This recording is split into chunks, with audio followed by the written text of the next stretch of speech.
Hello दोस्तों, welcome to transcend academy 2.0। तो friends, આની પહેલાના વિડિયોમાં આપણે ટ્રાન્સમિશન ડિસ્ટ્રીબ્યુશન ડિપ્લોમા સેમેસ્ટર 4 માટે સબ્જેક્ટ સ્ટાર્ટ કર્યો હતો, બરાબર? અને એમાં મેં તમને આખું ઇન્ટ્રોડક્શન સમજાવ્યું હતું કે ટ્રાન્સમિશન ડિસ્ટ્રીબ્યુશન સબ્જેક્ટ શું છે, કઈ રીતના એમાં આપણે એને ભણવાનું છે. એક મેં તમને રોડ મેપ સમજાવ્યું. ઓકે ફ્રેન્ડ્સ, તો આપણે લેક્ચર નંબર 1 હતો. હવે લેક્ચર નંબર 2 માં આપણે જોઈએ chapter number 1 transmission line component. Okay friends, chapter number 1 ની આપણે શરૂઆત કરીએ છીએ. એમાં આપણે ટ્રાન્સમિશન લાઇનના કોમ્પોનન્ટ વિશે આપણે ભણતા જશું. સૌથી પહેલા એમાં આપણે જોશું એક મેં અહીંયા સિંગલ લાઇન ડાયાગ્રામ SLD. તમે યાદ રાખજો, એન્જિનિયરિંગ ની અંદર SLD શબ્દ આવે ત્યારે તમને સમજવાનું સિંગલ લાઇન ડાયાગ્રામ. જ્યારે તમે તમારું ડિપ્લોમા અથવા BE કમ્પ્લીટ કરી, જ્યારે તમે કોઈ ઇન્ડસ્ટ્રીમાં ભણવા મતલબ જોબ કરવા જશો ત્યારે તમને SLD શબ્દ વારંવાર જોવા મળે. SLD દોરીને બતાવો અથવા SLD તમને ઇન્ટરવ્યુમાં પૂછી શકે. તો SLD નો મતલબ થાય સિંગલ લાઇન ડાયાગ્રામ. તો અહીંયા મેં ટ્રાન્સમિશન સિસ્ટમનું સિંગલ લાઇન ડાયાગ્રામ ડ્રો કરીને રાખ્યો છે, બરાબર? તો ચેપ્ટર નંબર 1 ની અંદર સૌથી પહેલા તમારે SLD જ સમજવાનું છે, સિંગલ લાઇન ડાયાગ્રામ, અથવા બીજો એનું નામ છે પોઝિશન ઓફ ટ્રાન્સમિશન સિસ્ટમ, બરાબર? પોઝિશન ઇન પાવર સિસ્ટમ, બરાબર? હવે 4 માર્ક ની અંદર તમને આ ક્વેશ્ચન પૂછાય છે, બરાબર? હવે એમાં તમારે કરવાનું શું છે તો કે એક આ સિંગલ લાઇન ડાયાગ્રામ દોરવાનો છે, તમારે 5 પોઈન્ટ લખવાના છે. એટલે તમને 4 માર્ક ની અંદર 4 અથવા 3 માર્ક ની અંદર આસપાસ ક્વેશ્ચન પૂછાતો હોય તો મોસ્ટલી 4 માર્કમાં, બરાબર? અને મોસ્ટ આઈએમપી સૌથી પહેલા કાલે જે મેં તમને સમજાવ્યું હતું ને એ જ વસ્તુ છે. અહીંયા થોડુંક આપણે ડીપમાં સમજવાનું છે. ઓકે ફ્રેન્ડ્સ, હવે સિંગલ લાઇન ડાયાગ્રામ અહીંયા જે ડ્રો કરેલી છે, હવે એમાં તમે સૌથી પહેલા જોશો તો અહીંયા શું છે તો કે જનરેટર તમને આપેલું છે. જનરેટર છે એ મોસ્ટલી 11 kV પાવર જનરેટ કરે છે, બરાબર? હવે 11 kV પાવર જનરેટ કરે છે. જનરેટર કયા પ્રકારનું હશે તો કે જો મતલબ કે કોઈ પણ TPS છે, ન્યુક્લિયર પાવર પ્લાન્ટ છે, હાઇડ્રો પાવર પ્લાન્ટ છે, બરાબર? કોઈ પણ પ્રકારનું TPS કે એ પ્રકારનું આપણે પાવર સ્ટેશન હશે. અત્યારે આપણે એને ખાલી એક સિમ્પલ જનરેટર આપેલું છે, 11 kV પાવર જનરેટ કરે છે. મોસ્ટલી 11 kV થી 15 kV સુધીની આસપાસનો પાવર જનરેટ થતો હોય છે, બરાબર? આપણે અત્યારે 11 kV જ પ્રિફર કરીએ છીએ. અને હવે જે નવા જનરેટિંગ સ્ટેશન છે ઈ તો 11 kV કરતા પણ વધારે પાવર જનરેટ કરતા છે. મોડર્ન પાવર સિસ્ટમ છે, મતલબ મોડર્ન જે જનરેટિંગ સ્ટેશન છે તો એ 33 ની આસપાસ પાવર જનરેટ કરતા હોય છે. ઓકે, આપણે ઇન્ડિયામાં 11 kV પાવર જનરેટ થાય છે. હવે 11 kV પાવર જનરેટ થયા પછી એ વોલ્ટેજને સ્ટેપ અપ કરવામાં આવે છે, બરાબર? સ્ટેપ અપ ટ્રાન્સફોર્મર દ્વારા વોલ્ટેજને સ્ટેપ અપ કરવામાં આવે છે, કારણ કે મેઈન વસ્તુ જનરેટર થી આપણા ઘર સુધી પાવર સપ્લાય લેવાની છે, બરાબર? તો એને વોલ્ટેજને સ્ટેપ અપ કરવામાં આવશે. વોલ્ટેજને સ્ટેપ અપ ટ્રાન્સફોર્મર દ્વારા, એટલે અહીંયા તમે જુઓ તો સ્ટેપ અપ ટ્રાન્સફોર્મર દોરેલું છે, બરાબર? કેટલા સ્ટેપ અપ કરવામાં આવશે તો કે જો 11 kV થી 220 kV. હવે અહીંયા તમને 11 kV થી 220 kV લખેલા છે. મોસ્ટલી ટ્રાન્સમિશન લાઇનની ડિઝાઇન મુજબ 11 kV થી કાં તો 220 અથવા 132 kV અથવા 400 kV ડિપેન્ડ્સ ઓન ટ્રાન્સમિશન લાઇનની ડિઝાઇન મુજબ હોય છે, બરાબર? કારણ કે ઘણી ટ્રાન્સમિશન લાઇનની ડિઝાઇન જેમ કે અમે જામનગરમાં રહી છે તો જામનગરમાં 11 kV માં સિક્કા TPS છે તો 11 kV થી 132 kV ટ્રાન્સમિશન લાઇન ડિઝાઇન કરાયેલી છે, બરાબર? 132 kV ની અને વોલ્ટેજ 11 માંથી 132 સ્ટેપ અપ થાય છે. ઓકે, તો એવી રીતના ડિઝાઇન મુજબ 220 kV 132 kV અથવા 400 kV ઓવરઓલ સ્ટેપ અપ કરવામાં આવે છે, બરાબર? બીજી વસ્તુ, step up transformer only four generating સ્ટેશનમાં તમને જોવા મળશે. બાકી હવેના જેટલા આપણે ટ્રાન્સફોર્મર જોશું ને બધા સ્ટેપ ડાઉન ટ્રાન્સફોર્મર હશે. જનરેટિંગ સ્ટેશનની અંદર એના જે સ્વિચ યાર્ડમાં જે ટ્રાન્સફોર્મર છે ને ઈ ટ્રાન્સફોર્મર વોલ્ટેજને સ્ટેપ અપ કરશે, બાકી બધી જગ્યાએ વોલ્ટેજને સ્ટેપ ડાઉન કરતા જશે. વોલ્ટેજને સ્ટેપ અપ કર્યા કેટલા કર્યા તો કે આપણે અહીંયા અત્યારે 220 કન્સિડર કરેલા, 11 kV માંથી 220 kV ટ્રાન્સમિશન લાઈન આપણે વોલ્ટેજને સ્ટેપ અપ કર્યા. હવે ઈ 220 kV એટલે જનરેટિંગ સ્ટેશન થી ત્યાંથી ટ્રાન્સમિશન લાઈન નીકળે છે, બરાબર? કોઈ એક સિટીના મેઈન સ્ટેશન સુધી આવે છે.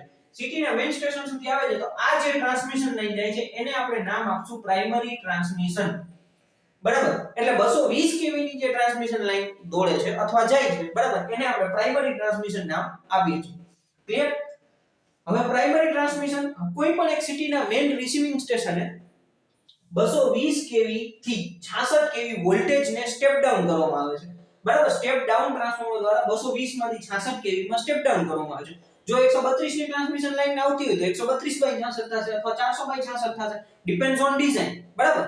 એટલે 220/66 kV એને વોલ્ટેજને સ્ટેપ ડાઉન કરવામાં આવશે. ઈ સબસ્ટેશનની અંદર હશે, મેઈન જે રિસીવિંગ સ્ટેશન અથવા મેઈન સબસ્ટેશન, તો ત્યાંથી શું કરે 66 kV નું ટ્રાન્સમિશન મતલબ સ્ટેપ ડાઉન થશે.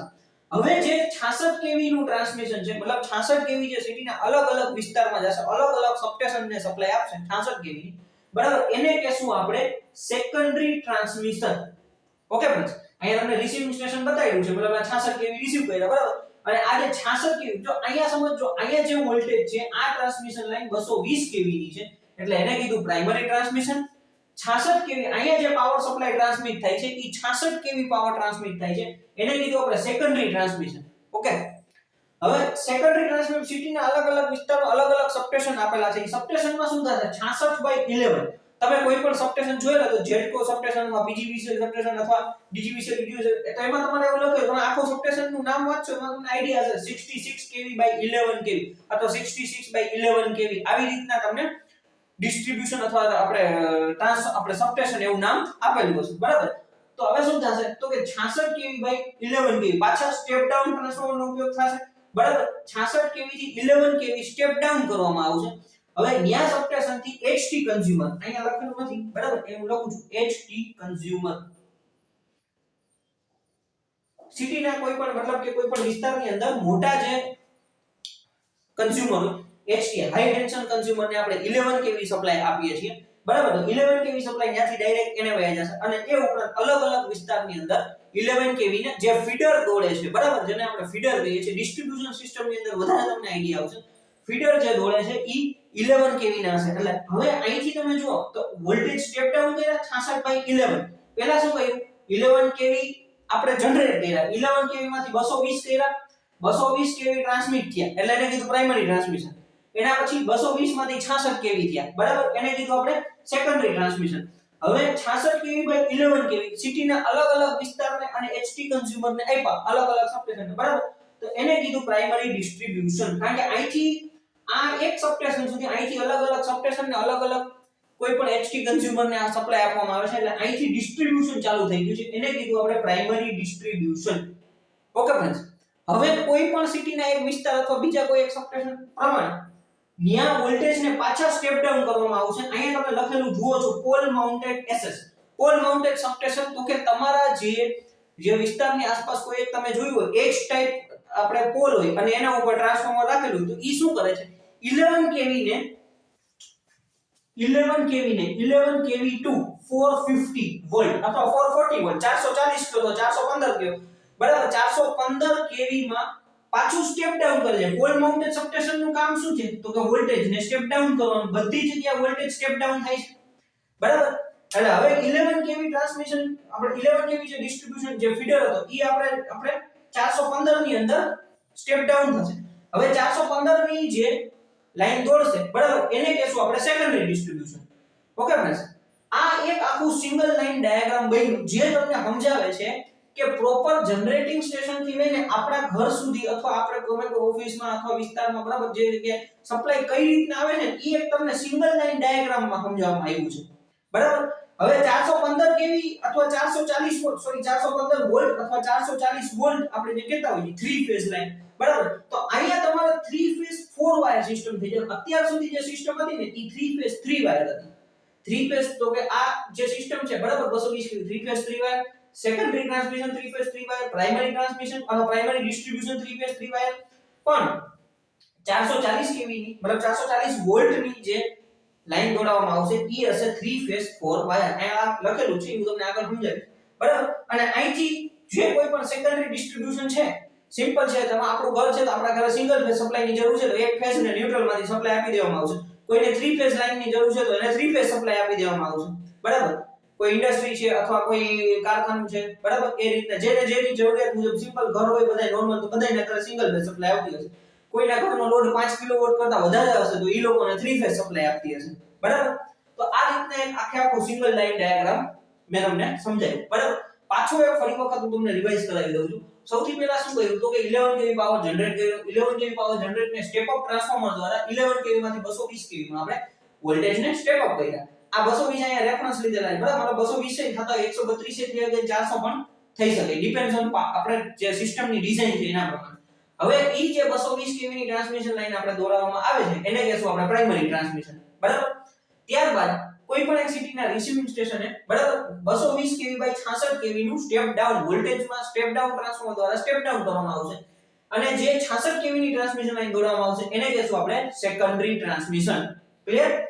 પછી 66/11 kV કોઈ પણ સ્ટેપ ડાઉન ટ્રાન્સફોર્મર દ્વારા 66/11 kV જે સબસ્ટેશન ની અંદર થશે, બરાબર. અને 11 kV ની જે ટ્રાન્સમિશન લાઈન અથવા ફીડર એને કહેતા હોય, ફીડર જે દોડાવવામાં આવે છે એને કહેશું આપણે પ્રાઇમરી ડિસ્ટ્રીબ્યુશન, બરાબર. અને HT કન્ઝ્યુમર ને પણ 11 kV સપ્લાય આપવામાં આવે છે.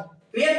ત્યારબાદ પોલ માઉન્ટેડ સબસ્ટેશન આવશે. પોલ માઉન્ટેડ સબસ્ટેશન શું કરે છે? 11 kV માંથી 415 અથવા 440 વોલ્ટ ને સ્ટેપ ડાઉન કરે છે, બરાબર. 11 kV માંથી 440 વોલ્ટ થયા અને ઈ જે લાઈન દોડાય છે, બરાબર, એમાંથી સિંગલ ફેઝ, જેને સિંગલ ફેઝ સપ્લાય જોતી હોય સિંગલ ફેઝ સપ્લાય લઈ લેશે, જેને થ્રી ફેઝ સપ્લાય જોતી હોય એ મતલબ લોડ પ્રમાણે થ્રી ફેઝ સપ્લાય લઈ લેશે. એટલે પોલ માઉન્ટેડ સબસ્ટેશન ને પાછું અહીંયા સ્ટેપ ડાઉન ટ્રાન્સફોર્મર છે. આ એક સિંગલ લાઈન ડાયાગ્રામ થઈ ગયું. તો તમારે એક્ઝામ ની અંદર એક આ ડાયાગ્રામ દોરવાનું છે, પ્રોપર આ એક એક વસ્તુ નોટેશન કરતું જવાનું છે. હવે લખવામાં તમારે યાદ શું રાખવાનું? તો કે અહીંયા જનરેટિંગ સ્ટેશન છે, તો જનરેટિંગ સ્ટેશન ની અંદર આપણે 11 થી 15 kV સુધી વોલ્ટેજ આપણે જનરેટ કરીએ છીએ. TPS છે, હાઇડ્રો છે, ન્યુક્લિયર છે, કોઈ પણ પ્રકારનું જનરેટિંગ સ્ટેશન હોઈ શકે છે. ક્લિયર? એના પછી બીજા નંબરનો કોઈ છે પ્રાઇમરી ટ્રાન્સમિશન. તો પ્રાઇમરી ટ્રાન્સમિશન છે, primary transmission 132 kV, 220 kV, 440 kV ને 715 kV ની અંદર થાય છે. 715 ની ડિઝાઇન થઈ ગઈ છે, એથી વધારે પણ નહીં અત્યારે ડિઝાઇન ચાલી રહી છે. બુકમાં તો તમારે ખાલી 700 600 નું લખેલું છે, બરાબર. મોસ્ટલી અત્યારે આથી 715 સુધીનું ડિઝાઇન હાલે છે, થઈ ગઈ છે, અને એથી વધારેની પણ ડિઝાઇનનું વર્ક ચાલી રહ્યું છે, બરાબર. અને પ્રાઇમરી ટ્રાન્સમિશન છે એ સિંગલ સર્કિટ ને ડબલ સર્કિટમાં થતું હોય છે, સિંગલ સર્કિટ અને ડબલ સર્કિટ, બરાબર. અને ઓવરહેડ, જો OH નો મતલબ થાય છે ઓવરહેડ, પ્રાઇમરી ટ્રાન્સમિશન ઓવરહેડ જ થશે, કારણ કે હાઈ વોલ્ટેજ આપણે ટ્રાન્સમિટ કરીએ છીએ તો અંડરગ્રાઉન્ડ કેબલના મારફતે શક્ય નથી, એટલે ઓવરહેડ ટ્રાન્સમિશન થશે. ટ્રાન્સમિશન લાઈન OHTL એટલે ઓવરહેડ ટ્રાન્સમિશન લાઈન. પ્રાઇમરી આપણે હંમેશા ઓવરહેડ દ્વારા ટ્રાન્સમિટ કરશું. ક્લિયર? એના પછી સેકન્ડરી ટ્રાન્સમિશન. સેકન્ડરી ટ્રાન્સમિશન છે તો સેકન્ડરી ટ્રાન્સમિશન છે એ આપણે 66 kV, કારણ કે તમે સિમ્પલ વસ્તુ જુઓ, અહીંયા શું કર્યું? સેકન્ડરી ટ્રાન્સમિશન તો 220/66 કરી નાખ્યું. સેકન્ડરી ટ્રાન્સમિશન 66 kV વોલ્ટેજ ને લઈ જશે. 66 kV વોલ્ટેજ ની જે ટ્રાન્સમિશન લાઈન દોરશે એને આપણે કીધું સેકન્ડરી ટ્રાન્સમિશન. ઈ ઓવરહેડ હોઈ શકે અને અંડરગ્રાઉન્ડ હોઈ શકે, બરાબર. કારણ કે અંડરગ્રાઉન્ડ આપણે જે ટ્રાન્સમિશન ડિસ્ટ્રીબ્યુશન કરતા હોઈએ 66 kV સુધી શક્ય છે, એટલે 66 kV ઓવરહેડ. OH નો મતલબ ઓવરહેડ અને UG નો મતલબ અંડરગ્રાઉન્ડ, બરાબર. તો ઓવરહેડ હોઈ શકે અને અંડરગ્રાઉન્ડ પણ હોઈ શકે છે. અત્યારે તમે કદાચ જુઓ તો ઓલમોસ્ટ ઘણી બધી જગ્યાએ અંડરગ્રાઉન્ડ થવા માંડ્યું છે, બરાબર. ડિસ્ટ્રીબ્યુશન છે એ અંડરગ્રાઉન્ડ કરવા માટે 66 kV અથવા 11 kV ની ટ્રાન્સમિશન મતલબ જે ડિસ્ટ્રીબ્યુશન છે એ અંડરગ્રાઉન્ડ વધારે પડતું પ્રોપર થતું રહે છે, બરાબર. ત્યારબાદ પ્રાઇમરી ડિસ્ટ્રીબ્યુશન. પ્રાઇમરી ડિસ્ટ્રીબ્યુશન નું બીજું નામ છે HT ડિસ્ટ્રીબ્યુશન. HT નો મતલબ હાઈ ટેન્શન ડિસ્ટ્રીબ્યુશન. પ્રાઇમરી તો 66/11 થશે, બરાબર. પ્રાઇમરી ડિસ્ટ્રીબ્યુશન નો મતલબ શું છે? તો કે 11 kV ની જે ફીડર દોરવામાં આવે છે, 11 kV ફીડર HT કન્ઝ્યુમર ને સપ્લાય આપવામાં આવે છે, બરાબર. તેના પછી સેકન્ડરી ડિસ્ટ્રીબ્યુશન અથવા એનું બીજું નામ છે LT ડિસ્ટ્રીબ્યુશન. સેકન્ડરી ડિસ્ટ્રીબ્યુશન અથવા LT ડિસ્ટ્રીબ્યુશન. હવે એમાં શું થશે? 11 kV થી 415 વોલ્ટમાં સ્ટેપ ડાઉન થશે. વોલ્ટેજ ને 11 kV થી 415 ની અંદર સ્ટેપ ડાઉન કરવામાં આવે છે. પોલ માઉન્ટેડ સબસ્ટેશનનો ઉપયોગ કરવામાં આવે છે, બરાબર. 3 ફેઝ 4 વાયર. મેં તમને અહીંયા કીધું હતું એ પ્રમાણે કે આની અંદર 3 ફેઝ 4 વાયર સપ્લાય, મતલબ 3 ફેઝ 4 વાયર સિસ્ટમનો ઉપયોગ કરવામાં આવે છે, બરાબર. બાકી આ બધાની અંદર 3 ફેઝ 3 વાયર સિસ્ટમ હશે. પ્રાઇમરી, સેકન્ડરી અને પ્રાઇમરી ડિસ્ટ્રીબ્યુશન બધાની અંદર 3 ફેઝ 3 વાયર સિસ્ટમ હશે. સેકન્ડરી ડિસ્ટ્રીબ્યુશન ની અંદર 3 ફેઝ 4 વાયર, કારણ કે આપણે ન્યુટ્રલ ની જરૂર હોય છે એટલે RYB અને ન્યુટ્રલ, બરાબર. અને આની અંદરથી મતલબ જેને સિંગલ ફેઝ સપ્લાય જોતી હોય ને સિંગલ ફેઝ આપી દીધો, 3 ફેઝ સપ્લાય જોતી હોય ને 3 ફેઝ સપ્લાય આપી દીધો. ક્લિયર? તો આ રીતના સેકન્ડરી ડિસ્ટ્રીબ્યુશન અથવા LT ડિસ્ટ્રીબ્યુશન થાય છે. ઓવરઓલ આની અંદર તમે જુઓ તો એક બેઝિક તમારા મગજમાં એ જોવાનું છે કે જ્યાં જનરેટિંગ સ્ટેશન થી આપણા ઘર સુધી, ઓફિસ સુધી કે સપ્લાય કઈ રીતના આવે છે એ બધું તમને સમજાવવામાં આવ્યું છે. ઓકે ફ્રેન્ડ્સ, આનો સ્ક્રીનશોટ લેવો હોય તો તમે સ્ક્રીનશોટ લઈ લો. ક્લિયર? તો એક વ્યવસ્થિત રીતે એક નાનકડો ટોપિક સિંગલ લાઈન ડાયાગ્રામ મેં તમને સમજાવ્યું, બરાબર. નેક્સ્ટ વિડિયોની અંદર આપણે આગળ ધીમે ધીમે વધતા જશું, જેથી તમને ટ્રાન્સમિશન ડિસ્ટ્રીબ્યુશનના બધા લેક્ચર્સ વ્યવસ્થિત રીતે સમજાતા જશે. આ બધુંય છે ઘણી વખત પરીક્ષામાં ન પૂછાતું હોય પણ તમારે આખા સબ્જેક્ટને સમજવા માટે કામની વસ્તુ છે. તો તમારે વ્યવસ્થિત રીતે આની નોટ્સ બનાવતા જજો. નોટ્સ બનાવશો તો તમને ફાયદો એ થશે કે તમારે બુક વાંચવાની જરૂર નહીં પડે. તમારા પોતાના એક્ઝામની અંદર તમારી નોટ્સ જ કામ આવવાની છે. અને સારું એવું એન્જિનિયરિંગ કરવું હોય તમારે તો તમારે નોટ્સ બનાવવી ફરજિયાત છે. ઓકે ફ્રેન્ડ્સ, આમાં તમને કંઈ ન સમજાણું હોય તો તમે કમેન્ટ કરી શકો છો અથવા મેસેજ કરી શકો છો. Okay, thank you for watching this video friends. Like, share and subscribe Transcend Academy.